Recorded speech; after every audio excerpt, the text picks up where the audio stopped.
Alors, bonjour et bienvenue à tous, Église de Québec et visiteurs. Alors, on va ouvrir en prière, si vous le voulez bien. Merci, Père éternel, de ce temps qu'on va avoir dans ta parole, Seigneur.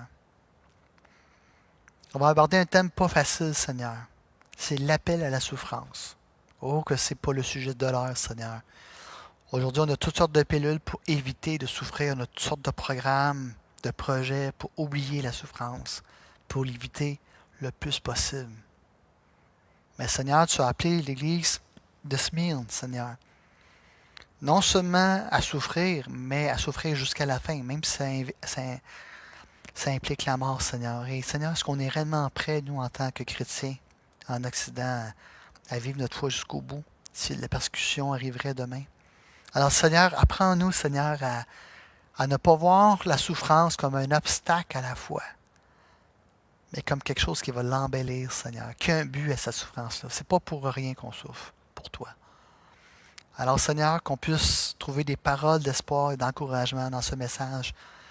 Et qu'on puisse aussi, Seigneur, trouver, Seigneur, une motivation pour vivre la foi jusqu'au bout, Seigneur, malgré les obstacles, les difficultés, les épreuves et la souffrance. Et c'est dans le nom de Jésus compris. Amen. Alors, si vous voulez tourner avec moi dans l'Apocalypse,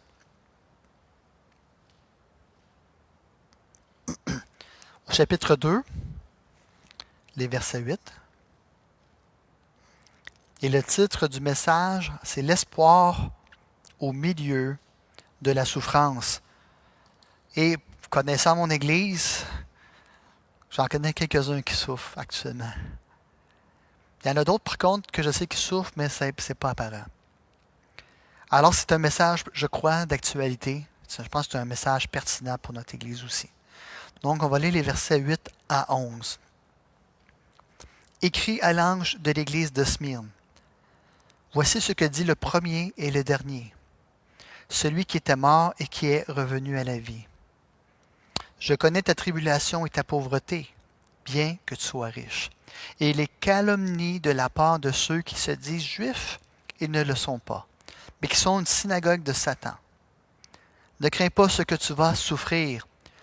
Voici le diable jettera quelques-uns de vous en prison, afin que vous soyez éprouvés, et vous aurez une tribulation de 10 jours. Sois fidèle jusqu'à la mort, et je te donnerai la couronne de vie. Que celui qui a des oreilles entende ce que l'Esprit dit aux églises. Celui qui vaincra n'aura pas à souffrir la seconde mort. Vous savez, si on prend l'ensemble des 7 lettres de Christ aux églises dans l'Apocalypse, on peut voir une sorte de langage d'alliance. Ceux qui ont été avec nous dans le cours d'alliance, est-ce que vous vous souvenez de quoi est constituée une alliance? Quand Dieu faisait une alliance dans l'Ancien Testament, ça ressemblait à quoi d'après vous?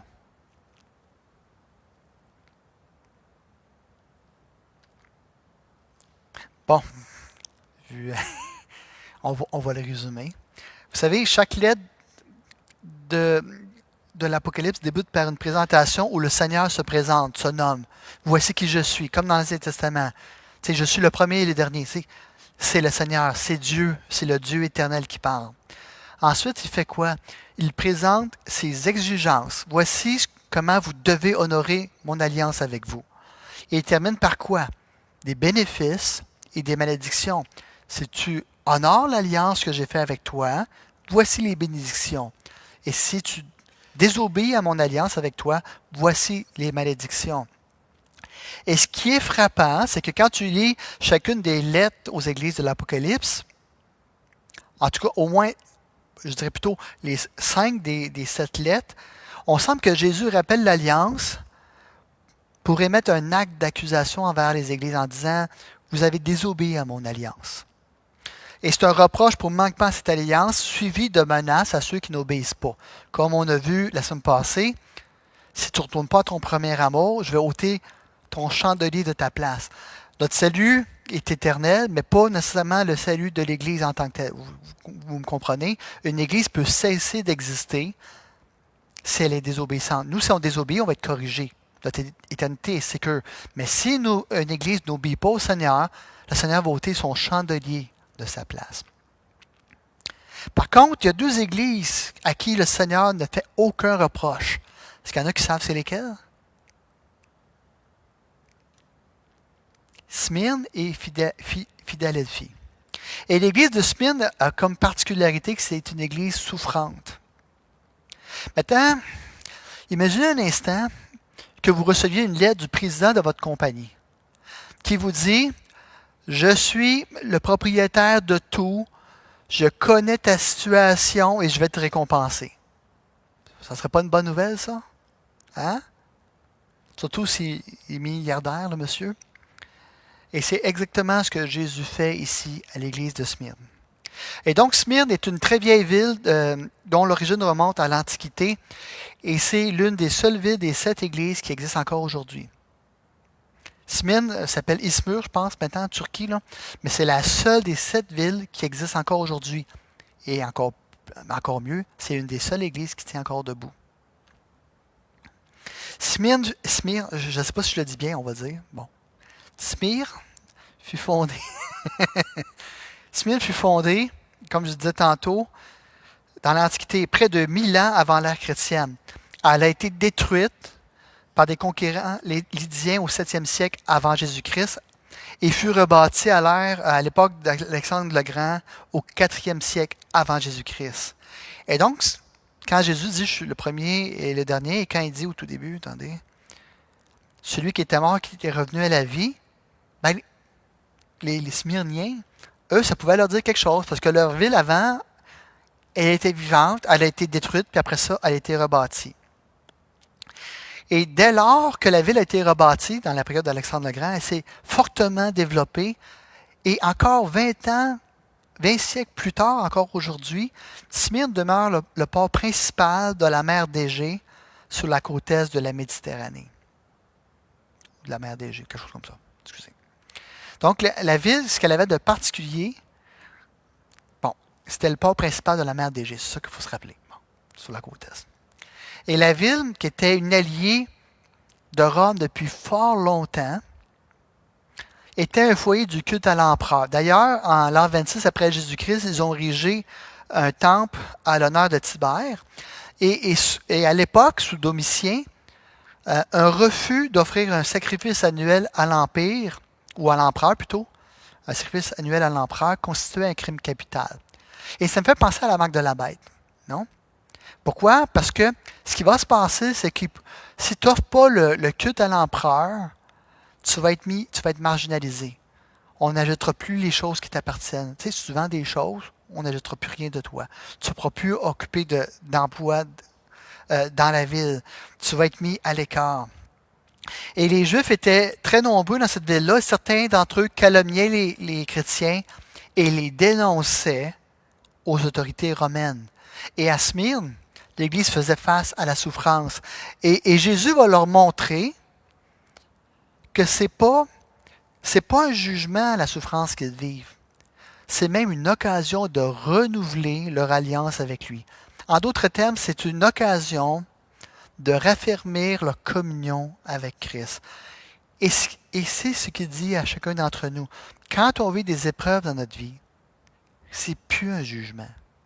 C'est une occasion, surtout, là, évidemment, si vous avez commis des péchés, bien, ça se peut que Dieu vous réprimande, évidemment. Ça se peut que comme un père, que le père vous corrige. Mais ici, cette souffrance-là était due parce qu'il marchait fidèlement avec le Seigneur et qu'il refusait de participer à l'idolâtrie et principalement le culte de l'empereur. Et ce que Jésus leur dit, et ce que Jésus nous dit aussi, c'est quand on passe des souffrances à cause de son nom, c'est pas pour nous juger. C'est pas parce qu'on n'est pas à la hauteur. C'est pour renouveler notre alliance avec lui, afin de raffermir notre communion avec lui. Et la souffrance ici est écrite avec précision. Il va dire « Je connais tes afflictions ». Et qu'est-ce que ça veut dire le mot affliction ici? C'est que Jésus connaît les fardeaux écrasants sous lesquels ils sont. Les Smyrniens, ils vivent une persécution vraiment, vraiment intense. Et donc Jésus leur dit « Je connais tes afflictions, je connais ta pauvreté et je connais la calomnie des faux juifs. » On peut seulement supposer que qu'est-ce que ça veut dire, parce qu'il n'y a pas de texte qui nous le dit en profondeur, mais avec le contexte historique, on peut le déduire.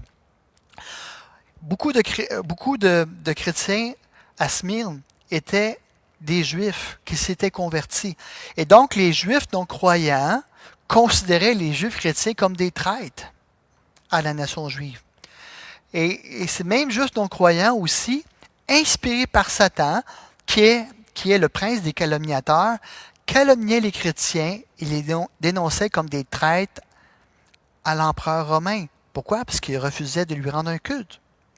Smyrne, d'ailleurs, devint célèbre à cause, dans le monde chrétien, grâce à son évêque Polycarpe qui subit le martyre en l'an 155 après Jésus-Christ. Au proconsul romain qui l'exhortait à renier sa foi en Christ en le menaçant du bûcher, Polycarpe répondit: « Tu me menaces d'un feu qui brûle un moment et peu de temps après s'éteint, car tu ignores le feu du jugement à venir et du supplice éternel réservé aux impies. Mais pourquoi tarder?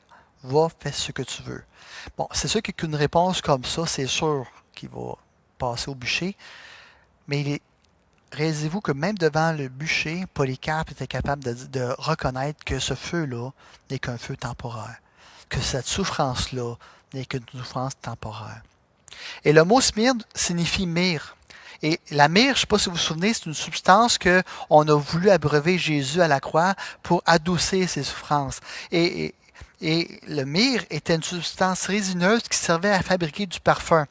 On l'utilisait pour confectionner une huile d'onction, pour embaumer les morts ou pour anesthésier les gens.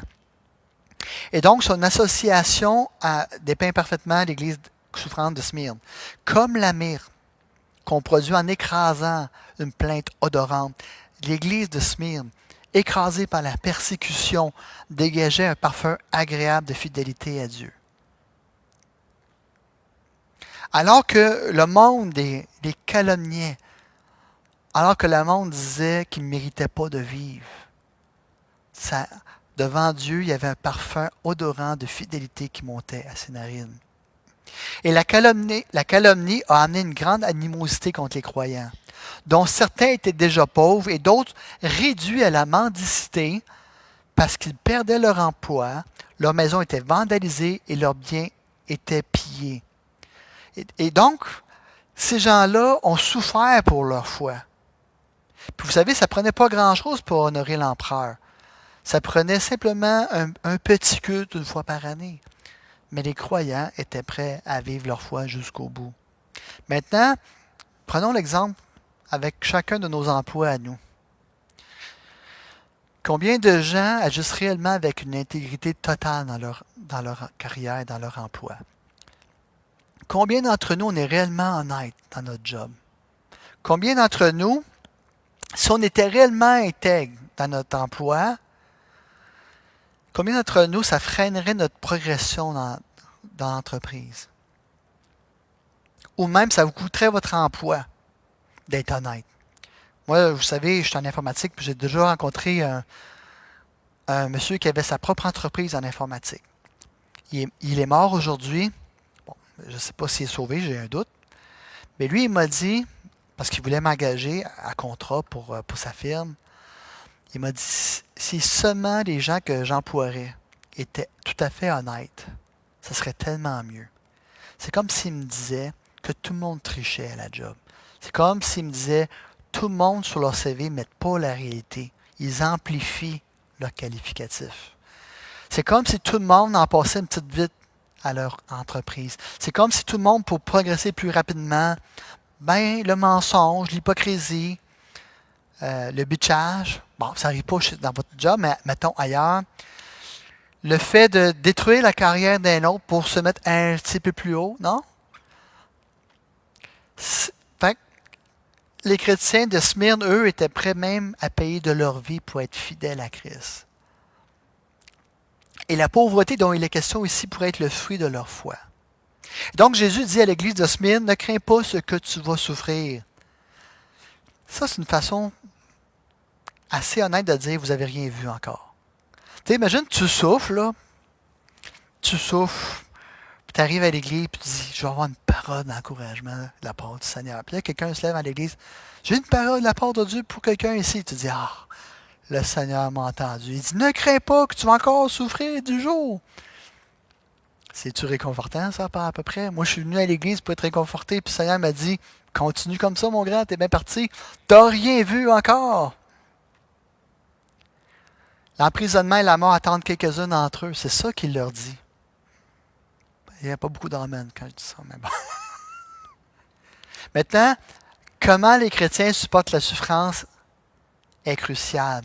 Pourquoi? Est-ce qu'il y en a qui se doutent pourquoi c'est important? La façon dont on supporte la souffrance et la persécution, ou peu importe? Ça révèle notre foi.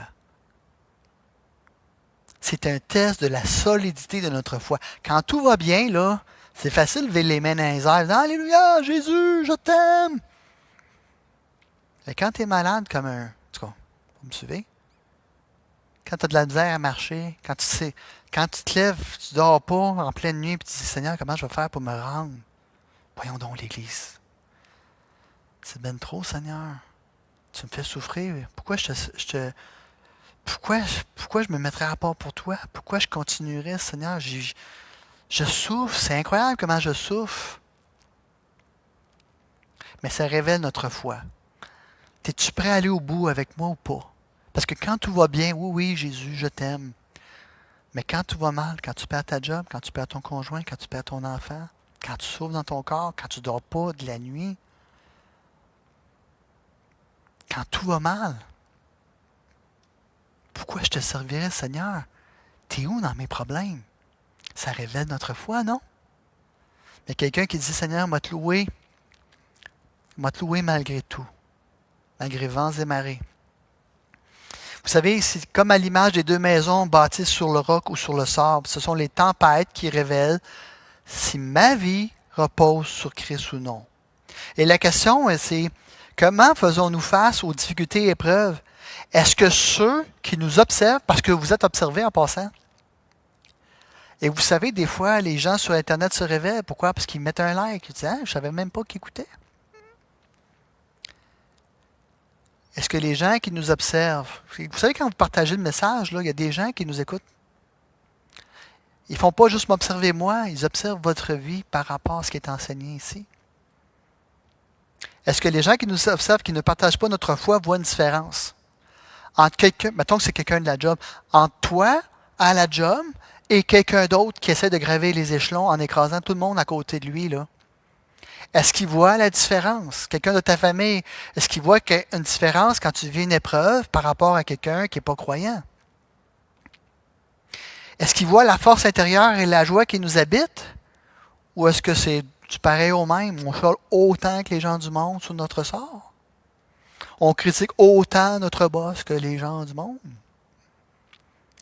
Ou bien ressemblons-nous à toute une culture qui crée la moindre souffrance et qui rejette toute forme de renoncement? Vous savez, c'est une tentation de notre époque qui fuit l'inconfort et qui recherche constamment le bien-être. Maintenant, Jésus connaît tout de nos souffrances et il est avec nous dans toutes nos épreuves. Est-ce qu'on le croit? Tout comme pour l'Église de Smyrne, il veut nous rappeler son amour et sa fidélité, pas en nous ôtant tout de suite de l'épreuve, mais en nous disant, pendant que tu es dans l'épreuve, je suis avec toi et je connais tout de ce que tu vis. Ne crains pas, je suis avec toi. Oui, ça se peut que tu sentes un peu la boucane quand tu vas sortir au bout, mais tu ne seras pas brûlé. Alors, comment est-ce qu'on peut garder les yeux sur Jésus dans les temps difficiles? En s'appuyant sur 3 paroles que Jésus a dit dans ce passage. Je sais. Non, premièrement, je suis. Deuxièmement, je sais. Et troisièmement, je donnerai. Premièrement, je suis le premier et le dernier. Vous savez, Jésus utilise des titres qui montrent sa divinité et son éternité. Il est le premier et le dernier, ce qui évoque non seulement son autorité, mais aussi sa souveraineté. Vous savez, en tant que premier, il est le créateur, celui qui donne un sens et une direction à l'histoire. En tant que dernier, il est le but ultime, la fin de toute chose. Rien ne lui échappe, y compris la vie des croyants. Il est au début de tout dans ta vie, il va être la fin de tout dans ta vie. Et qu'est-ce que ça signifie? Je connais tes tribulations et je te donnerai la couronne de vie. Je suis le premier et le dernier. Qu'est-ce que ça signifie? C'est qu'il y a un ordre dans ta souffrance. C'est lui qui dirige. Je connais tes tribulations. Après tout, je suis mort et revenu à la vie. Ça démontre que non seulement Jésus contrôle ta souffrance, mais qu'il y a un but d'amour derrière elle. Jésus est impliqué avec amour dans ta souffrance. Oui, il y a un ordre dans la souffrance car je suis le premier et le dernier. Il y a un but d'amour car je connais tes afflictions. Et bien sûr, il y a une manière de traverser les épreuves. Je te donnerai la couronne de vie si tu es fidèle malgré tout. Donc, il y a un ordre dans la souffrance car Jésus est aux commandes. Je suis le premier et le dernier. Ça signifie que tout commence avec lui et donc que rien n'arrive par hasard. Rien. Tu n'es pas livré à toi-même. Jésus ne t'a pas abandonné. Il y a un but à ce que tu vis actuellement, même si d'après toi, ça ne fait aucun sens. Et tout se dirige vers lui. Vous me suivez? Il y a un but. Et ce but-là, ce n'est pas de t'éloigner de lui, c'est de te rapprocher, de t'approfondir, de te donner une fondation plus solide. Pasteur Jeff donnait l'exemple de, tu sais, quand tu fais des semis, là, tu plantes ça dans une petite affaire ronde, puis ça pousse bien vite. Mais le problème, c'est quand tu pousses à la maison ta petite graine de fer, puis ça pousse assez vite, là, ça pousse rapidement puis très haut. Mais si tu le mets dehors, qu'est-ce qui se passe? La petite tige, elle se brise facilement. Pourquoi? Parce qu'elle n'a pas eu à affronter du vent. Elle n'a pas eu le temps de rentrer ses racines dans la terre. Vous savez, on dit que les meilleurs raisins sont des raisins qui ont souffert. Pourquoi? Ils ont souffert de la chaleur, ils ont souffert de la sécheresse, ce qui les a forcé la vigne à plonger ses racines jusque dans l'eau profonde. Sans épreuve, tu ne développes pas de racines. Oui, tu peux pousser rapidement, mais dès que le vent vient, tu casses. Vous savez, il n'y a rien qui se passe dans ta vie par hasard. Rien.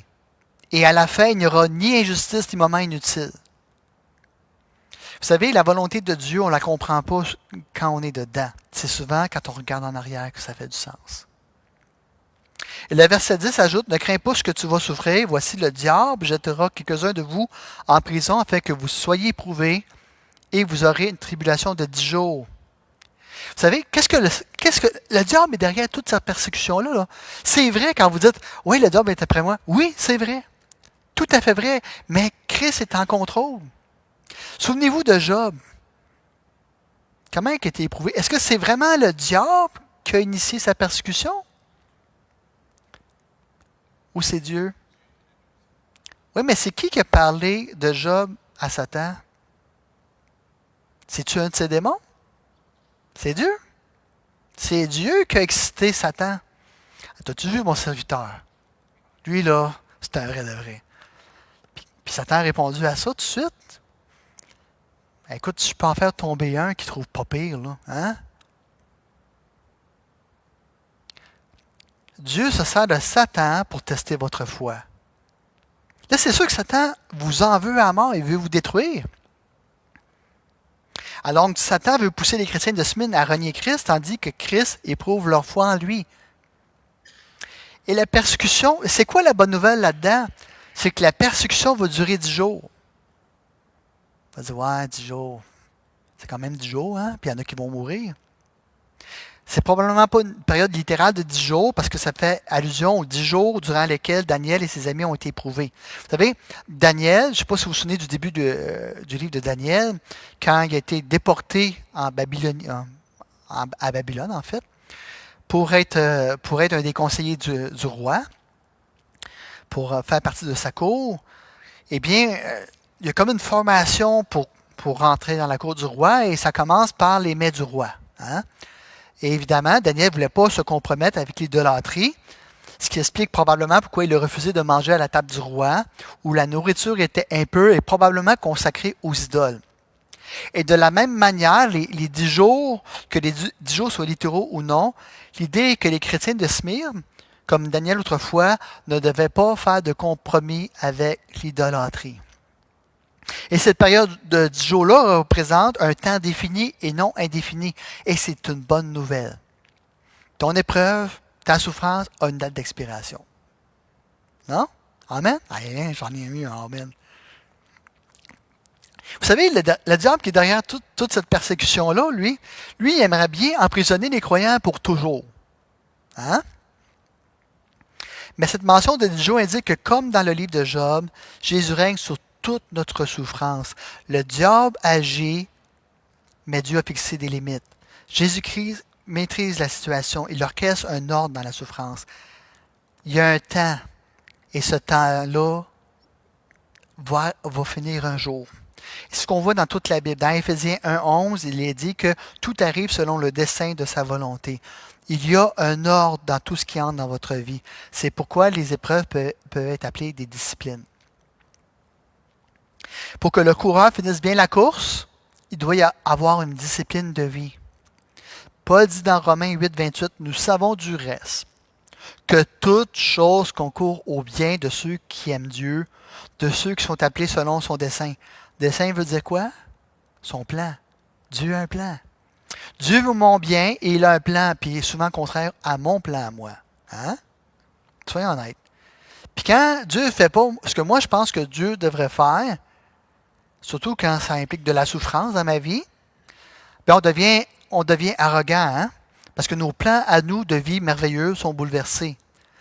Parce qu'on pense qu'il n'y a plus de but, hein? Puis il n'y a plus de raison à nos vies. John Newton a dit un jour que le mot déception pourrait se traduire par les murmures de notre volonté face à la sagesse de Dieu. Il n'y a pas des boudeux, hein, des fois, avec Dieu? Vous ne boudez pas des fois Dieu? Ouais, mais c'est comme ça, Seigneur. Toi.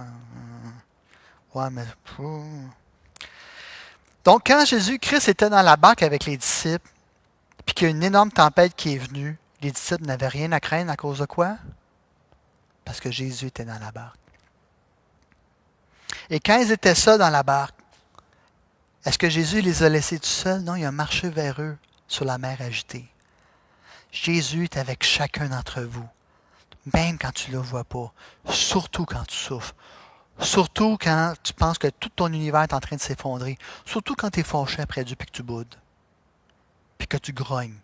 Évidemment, tu ne grogneras pas directement face à Dieu. Tu vas dire peut-être que c'est la faute de tel chrétien. Tu vas dire que c'est la faute de l'Église qui manque d'amour. Hein? Mais c'est après Dieu que tu grognes, là. Même lorsque la vie semble incontrôlable, Jésus a le contrôle total depuis le début jusqu'à la fin. Il ne demande pas à ses disciples de porter seuls les fardeaux. Il les porte avec eux, il est avec eux et pour eux. Dieu a un plan d'amour. Et nous, on ne comprend pas parce que ça comprend de la souffrance. Parce qu'on est déçu que Dieu ne fasse pas nos plans. Mais Dieu a un plan beaucoup plus grand que le nôtre. Donc, peu importe la déception ou la grandeur de notre épreuve, nous devons voir au-delà des circonstances immédiates pour se rappeler que notre foi repose sur quelqu'un qui est sûr, éternel, bon et immuable. Jésus est notre ancre et notre point de repère, notre phare dans les tempêtes de la vie. Si tu veux savoir comment te diriger dans une tempête, il faut que tu regardes à Christ. Si tu veux savoir le but de toute cette tempête-là, de toute cette souffrance-là, tu dois regarder à Christ et aller à lui. Deuxièmement, je connais ton affliction et ta pauvreté. Donc Jésus dit aussi, je connais ta tribulation. Ce n'est pas seulement une déclaration factuelle, c'est un engagement affectif. Je suis avec toi. Je la connais, ta souffrance. J'ai passé par là. Souviens-toi, j'ai passé par la croix. Souviens-toi, on m'a arraché la barbe. Souviens-toi, on m'a battu. Souviens-toi, on m'a craché dessus. Souviens-toi, on a mis des clous dans mes pieds et dans mes mains. Souviens-toi, on m'a percé avec une lance. Jésus n'est pas simplement informé, il comprend tes épreuves parce qu'il a passé lui-même à travers ces épreuves-là. Jésus est impliqué dans chacune de tes souffrances parce que ce n'est pas un roi éloigné. Il est celui qui qui partage ta souffrance avec toi avec compassion et avec amour. Si tu prends le temps d'arrêter de pleurer sur ton sort, tu vas entendre sa douce voix qui te dit « Je suis avec toi. Ne crains point. Je suis avec toi. » Jésus dit « Je connais ta pauvreté, pourtant tu es riche. » Il n'a pas la même perception que nous sur nos épreuves. Nous, on pense, surtout, imaginez que vous avez la carrière de choix, la job de rêve, tout est merveilleux. Tu perds tout, ton nom est scellé. Tu dis, j'aurais plus jamais cette job-là. Jésus dit, je suis avec toi et tu es riche. Tu es plus riche que tu penses. Mais celui qui est riche dans toutes sortes de choses qui ne viennent pas de Christ est pauvre. Vous savez, je connais ta pauvreté, pourtant tu es riche. C'est tellement différent de l'église de Laodicée, non? Parce que l'église de Laodicée pense qu'elle est riche. Elle semble être riche et en réalité, elle est pauvre. Pourquoi? Parce qu'il lui manque la chose la plus importante. Qui est qui? Christ. Nous, on pense que plus on fait d'activités religieuses, plus on en met, plus on met de la poudre aux yeux devant les gens et même nous-mêmes. On pense qu'on est réellement dedans. Mais le plus important, c'est d'avoir Christ. C'est le plus important. C'est le plus important. Ici, tu parais pauvre, mais en fait, tu es riche. Car que font les afflictions? Elles te rapprochent de Christ comme rien d'autre ne pourrait le faire. Quand Job souffrait, écoutez, il a perdu ses enfants, il a perdu sa richesse, et sa femme, merveilleuse consolatrice qu'elle est, elle lui dit « Maudit Dieu et meurs ». Ça, c'est un conseil encourageant quand tu souffres. Hein? Écoute, t'es fini, là, Job. Finissons-en, maudit Dieu et meurs. Mais c'est pas ça que Job a fait. Job, au lieu d'arrêter de prier, il a prié comme jamais. Oui, ça a sorti tout croche. Hein? Oui, il a accusé Dieu de bien des choses, d'être injuste, mais il n'a jamais, jamais arrêté de prier Dieu. Jamais. Et ses amis, qui à quelque part étaient là pour le consoler, puis au lieu de le consoler, l'ont accusé. Hein? Il n'était pas capable de répondre à Dieu, que Job dit « Ah, je suis juste et Dieu ne me traite pas selon la justice. » Eh bien, étonnamment, Dieu a dit à Job, à ses amis plutôt, qu'il n'avait pas bien parlé de lui, que Job allait prier pour eux pour que Dieu leur pardonne. Étonnant, c'est étonnant, hein? Vous savez, Job, dans sa souffrance, ça n'a pas toujours sorti correct, parce que quand tu souffres, des fois, ça sort tout croche, mais il n'a jamais arrêté de prier Dieu. Jamais. Il n'y a jamais quelqu'un à la porte et dit « Moi, Dieu, c'est fini, là. Moi, les églises, c'est fini. Moi, les chrétiens, je ne veux plus rien savoir. » Job a continué. Il a persévéré. Oui, ça a sorti tout croche, mais sa foi était en Christ. Il savait qu'un jour, que son Rédempteur vit et qu'un jour, il le verrait de ses yeux. Mais que font les épreuves? Elles affinent ta foi, elles la rendent plus précieuse. Elles mettent en lumière les choses les plus importantes dans ta vie. Ton acceptation devant Dieu, ta sanctification, ta sainteté et ton adoption. Les épreuves les rendent plus précieuses et purifient ta foi. Elles approfondissent ta foi. Elles la rendent encore plus solide. John Newton disait « Tout ce qu'il envoie est nécessaire, tout ce qu'il retient est inutile. Tout ce qui arrive dans ta vie est nécessaire. » Mais est-ce qu'on le croit vraiment? Parce que nous, on a une autre opinion que Dieu sur les choses. Tant que tu ne le crois pas, tu ne sortiras pas du stoïcisme qui dit « Frappe-moi encore, je suis capable. » Non, le but, là, c'est pas de dire que tu es fort dans l'épreuve. C'est pas ça le but. C'est d'aller chercher en Christ la force que tu as besoin. Mais si tu comprends non seulement que Jésus est le premier et le dernier, mais aussi qu'il connaît ta souffrance et qu'il t'aime, tu ne seras pas ébranlé dans ta foi lorsque tu seras éprouvé. Ça ne veut pas dire que tu ne seras pas triste, là. Ça ne veut pas dire que tu ne souffriras pas. Ça ne veut pas dire que tu ne pleureras pas, là.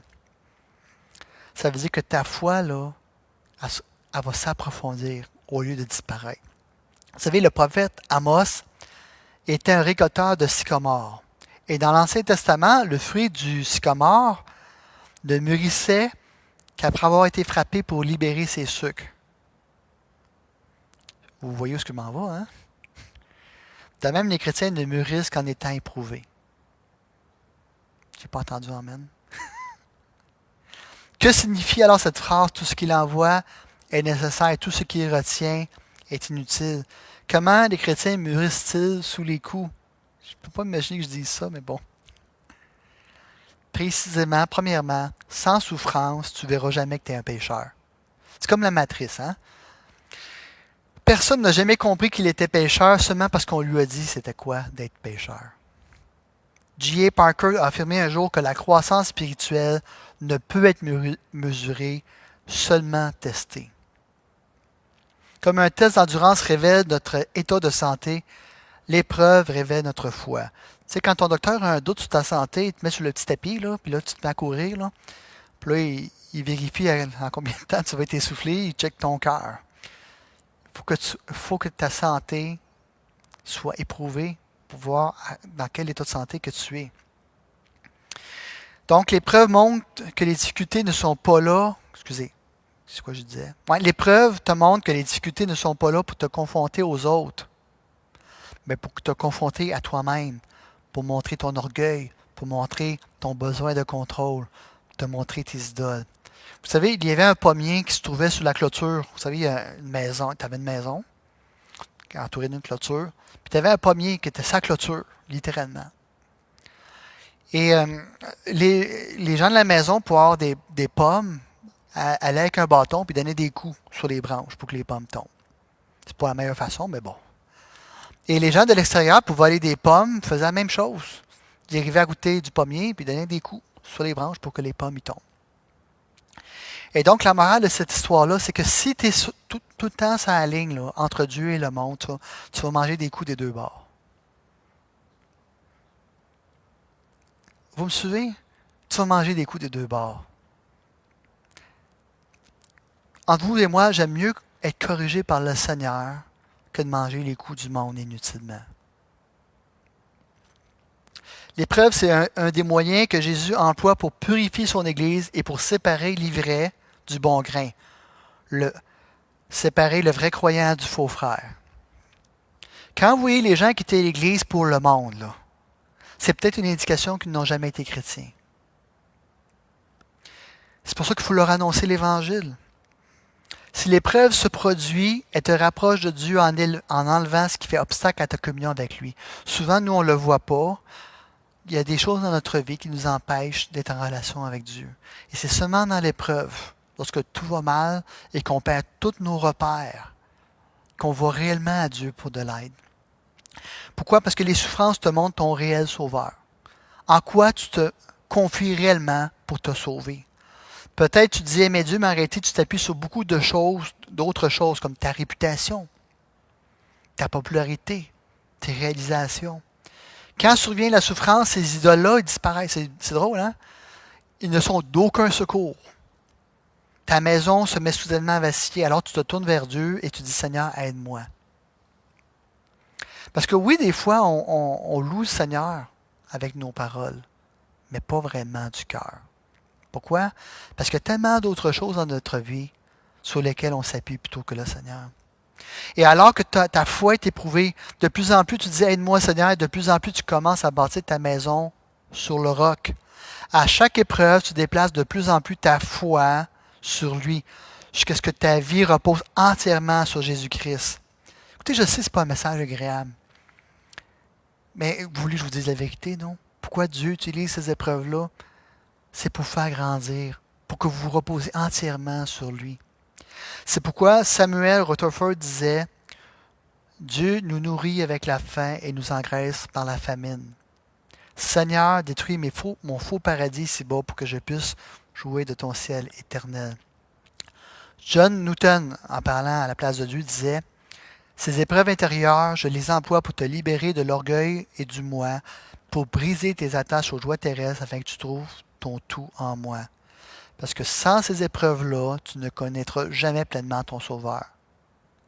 Ton cœur va être ambivalent. Tu vas être comme ce pommier-là entre deux mondes, tout le temps en train de manger les coups des deux bords. Pierre compare l'affliction à la purification de l'or par le feu. Il va dire dans 1 Pierre 1, 6 à 7, « Quoique maintenant, puisqu'il le faut, vous soyez attristés pour un peu de temps par diverses épreuves, afin que l'épreuve de votre foi, plus précieuse que l'or périssable, qui cependant est éprouvée par le feu, ait pour résultat la louange, la gloire et l'honneur lorsque Jésus-Christ apparaîtra. » Vos récompenses ne sont pas dans ce monde ici. Il n'y a aucune souffrance que vous subissez pour Christ qui est inutile. Et lorsque le jour de son retour va arriver, vous recevrez la seule louange qui mérite réellement notre attention. C'est sa louange à lui. Vous savez, les louanges dans ce monde sont temporaires et souvent manipulatrices. Quand quelqu'un te flatte, méfie-toi. Hein? Non. Mais quand le Seigneur un jour va te dire « Bon et fidèle serviteur », ça, c'est les plus merveilleuses paroles qu'on puisse entendre. Avez-vous remarqué que ce n'est pas à cause des accomplissements de Smyrne qui se font louanger par le Seigneur? La seule chose que Dieu nous demande, c'est quoi? Comment? La fidélité. Ça n'a aucun rapport avec votre performance.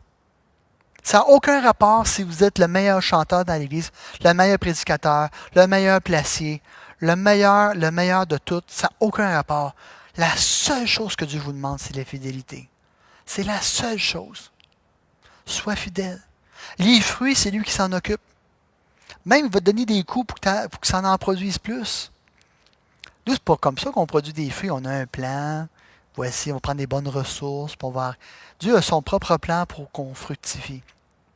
Le feu du fondeur ôtera tout ce qui t'empêche de briller pour Christ et donnera de la profondeur, de la splendeur à ta foi. Et enfin, il dit, je te donnerai une couronne de vie. Il y a un but à cette épreuve-là, c'est la gloire. C'est la gloire. Mais pas la gloire éphémère. Pas la gloire de la foule qui disparaît le lendemain. La gloire éternelle. Versets 10 et 11. Sois fidèle jusqu'à la mort, et je te donnerai la couronne de vie. Que celui qui a des oreilles entende ce que l'Esprit dit aux églises. Celui qui vaincra n'aura pas à souffrir la seconde mort. On doit entendre ce que l'Esprit nous dit dans sa parole, dans la parole de Christ, et lui obéir, afin d'être fidèle jusqu'à la fin et d'hériter la vie éternelle. Vous savez, des fois, là, nous, on se fait un plan pour sortir de notre épreuve. Hein? On se fait un plan. Voici ce qu'il faut faire. Bon, on va aller chercher telle ressource à droite puis à gauche. Puis on ne prend pas le temps d'écouter les ordres du Seigneur. Voici ce que tu dois faire dans ton épreuve. Dieu, il a un plan. Il te dit ce qu'il faut que tu fasses. Et il dit, reste fidèle. Obéis-moi. Mais c'est pas ça qu'on fait dans les épreuves, non? Soyons honnêtes. Quand les épreuves surgissent, on commence à désobéir par omission en négligeant les moyens de grâce. Quand on est accablé, on peut se dire, bon, mais écoute, je mérite une petite pause, là. Hein, je pense que je chauffe assez ici, là. C'est déjà assez difficile de se lever le matin avec ma condition, mais écoute, j'ai besoin de mon dimanche, moi, là. Alors, on commence tranquillement à arrêter de prier. Ça sert à quoi de prier? Oui, Dieu ne m'entend pas. On commence à négliger notre parole, parce que j'ai tellement lu de fois, ça ne me dit plus rien. Là. On commence à négliger d'aller à l'église. Écoute, comme je disais tantôt, j'ai besoin d'un break. Là. Écoute, je vis tellement de choses dans ma vie. J'ai besoin de me retrouver. On commence à négliger notre communion fraternelle. Les gens ne comprennent pas ce que je vis. Puis c'est vrai. Sérieusement, c'est vrai. Quand tu es dans ta souffrance, là, des fois je compatis avec des gens, mais je ne suis pas dans ses souliers, mais je peux compatir par contre. J'ai arrêté de servir. Écoute, j'ai de la misère à lever le petit doigt. Là. Je dors pas dans mes nuits. Mon lit est inondé de mes larmes. Et tranquillement, on commence à négliger les moyens de croissance essentiels que Christ nous donne dans sa parole. Christ nous a dit quoi faire dans l'épreuve. Puis on dit non, on fait des plans incroyables pour échapper à toutes sortes de souffrances. Même l'inconfort, on essaie à tout prix de l'éviter. Le pasteur Keller racontait une histoire qui est racontée dans les livres apocryphes au sujet de Jésus et de ses disciples. Un jour, Jésus demande à ses disciples de prendre une pierre avec eux, de soulever une pierre puis de la traîner avec eux. Et Pierre, étant quelqu'un de très intelligent, a dit, parfait, je ne prendrai pas une pierre trop présente, je vais prendre un petit caillou puis je vais le mettre dans ma robe ou peu importe. Et rendu au souper, Jésus a dit, prenez votre pierre, mettez-la devant vous, puis il l'a transformée en pain. Alors Jésus a mangé son hors-d'œuvre. Hein? Une mise en bouche, tout à fait. Après ça, Jésus a dit, encore à ses disciples, prenez une pierre pour moi, elle a pierre. Hein? On n'apprendra pas un vieux singe à faire des trucs. C'est ça l'expression, quelque chose comme ça? Hein? Comment?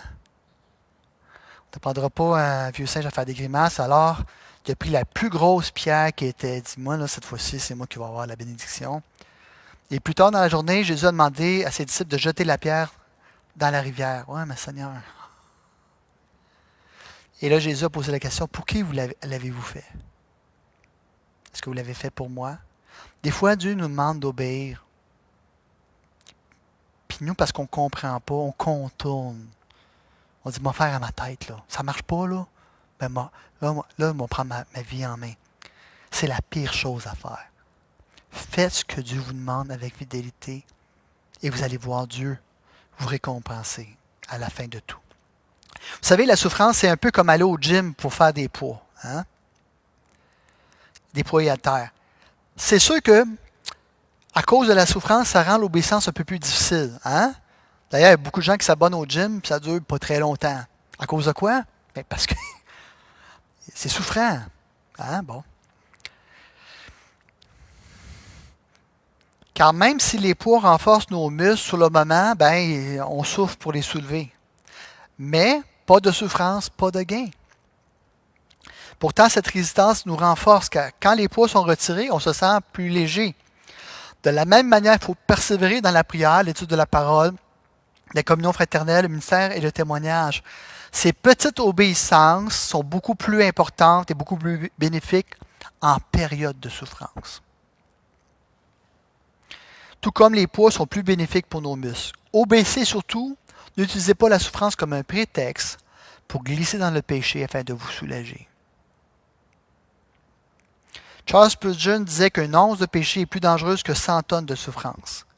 Pourquoi? Parce que le péché endurci, alors que la souffrance, si on obéit, nous renforce, il nous fait mûrir. Tim Keller disait que quand la souffrance vient, que vous obéissez, c'est comme si vous étiez sous le scalpel d'un chirurgien spirituel qui retire les tumeurs cancéreuses du péché. Si vous bougez, le même scalpel qui devait vous guérir peut vous blesser. Si vous souffrez, vous sortirez de cette épreuve en tant que meilleur ou pire chrétien, mais vous ne resterez pas pareil. Vous avez le choix de faire confiance à Dieu pour qu'il en ressorte du bien ou de vous retirer et qu'il en ressorte du mal. Obéissez avec une compréhension en sachant qu'il y a un but à votre souffrance. Vous ne souffrez jamais pour rien. C'est le moment où ce que Dieu utilise pour travailler votre orgueil, votre égocentrisme, votre suffisance. Et de toute façon, la Bible dit que les épreuves sont inévitables. Obéissez en comprenant cela. Ne demandez pas pourquoi est-ce que ça m'arrive. Ce n'est pas parce que Dieu ne vous aime pas, c'est l'inverse, parce que Dieu vous aime. Alors regardez à Christ. Et vous savez, Christ a pris la seconde mort, l'enfer sur lui. Et pour nous, c'est déjà difficile de connaître la première mort, mais c'est bien peu de choses comparées à la seconde mort. Et il nous rappelle dans Matthieu, ne craignez pas ceux qui peuvent détruire le corps. Puis il savait qu'il s'adressait à des gens qui allaient être torturés, crucifiés, décapités et être brûlés vivants. Mais c'est rien comparé à l'enfer. Nous, on voit la souffrance d'aujourd'hui comme étant terrible, mais c'est rien comparé à la seconde mort. Lui, Jésus, qui aurait pu se plaindre, s'est abaissé sous les plans d'amour de Dieu, abandonnant sa gloire pour cela. Christ a choisi délibérément de venir souffrir et de mourir sur la croix pour nous sauver. Alors faites confiance à Jésus, même si vous ne comprenez pas pourquoi il vous fait passer à travers des épreuves. Et vous recevrez à la fin la couronne de vie. Vous savez, la couronne de vie fait référence à la couronne décernée aux vainqueurs lors des Jeux annuels athlétiques qui avaient lieu à cette époque-là. Et Smyrne joue un rôle important dans ces Jeux parce que c'était une promesse. Donc, quand je dis que Smyrne jouait un rôle important dans ces Jeux annuels-là, parce qu'il y participait évidemment, et donc cette promesse-là avait une signification particulière pour ceux qui y vivaient. Et donc Jésus dit à son peuple qu'ils n'ont rien à craindre. Ayant placé votre foi en lui, vous êtes déjà vainqueurs. Vous êtes des champions dans la course de la foi. Et en tant que tel, vous n'avez aucune raison de craindre. Savez-vous quoi? Vous allez persévérer non pas à cause de vous, mais parce que Christ vous a dans sa main. Vous êtes déjà des champions de foi. Et des fois, il faut simplement comprendre que cette souffrance-là, ce n'est pas pour vous détruire. C'est pour vous élever encore plus dans la présence de Dieu. Pour vous donner des racines encore plus profondes en lui. Vous savez, un aumônier de l'armée canadienne a dit qu'il avait vu sur un T-shirt d'un soldat en Afghanistan le, le texte suivant. La souffrance est éphémère, la gloire est éternelle. Si des soldats pensent ça, imaginez-vous comment que ça c'est vrai pour les soldats chrétiens que nous sommes. Même si vous devenez martyr, on va être accueillis dans la gloire portant des couronnes. Maintenant, nous n'aurons pas jamais affronté le terrible jugement de la seconde mort qui est les temps de feu. Et en conclusion, notre espérance est en Christ, qui nous assure la victoire et la gloire après avoir souffert peu de temps. Comme nous le dit Hébreux 12, 1 à 3, Jésus aussi avait une espérance vivante qui lui a permis de souffrir la croix, d'endurer les calomnies pour vaincre le péché et le diable et s'asseoir à la droite de Dieu pour régner. Quelle était l'espérance vivante de Christ lorsqu'il souffrait? C'était nous. Qu'est-ce qui a permis à Jésus de passer au travers toute son épreuve?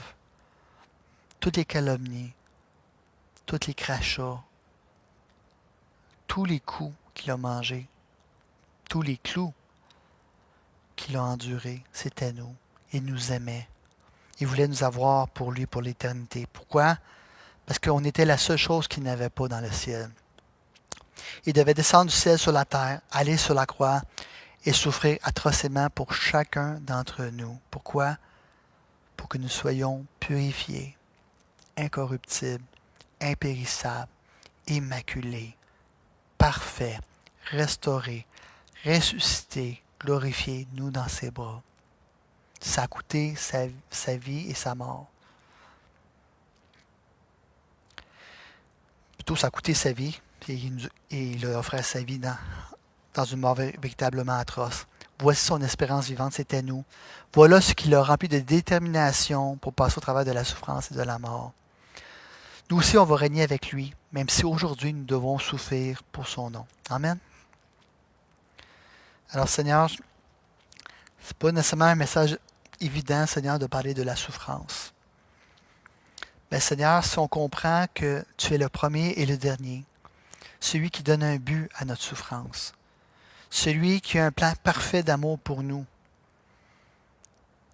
et que la seule façon qu'on puisse grandir dans la foi, la seule façon, Seigneur, qu'on puisse approfondir notre marche avec toi et notre communion avec toi, la seule façon qu'on puisse délaisser des idoles que souvent on ne voit pas, Seigneur, que la seule façon qu'on puisse, Seigneur, s'appuyer sur toi de plus en plus, regarder à toi de plus en plus, se confier à toi de plus en plus.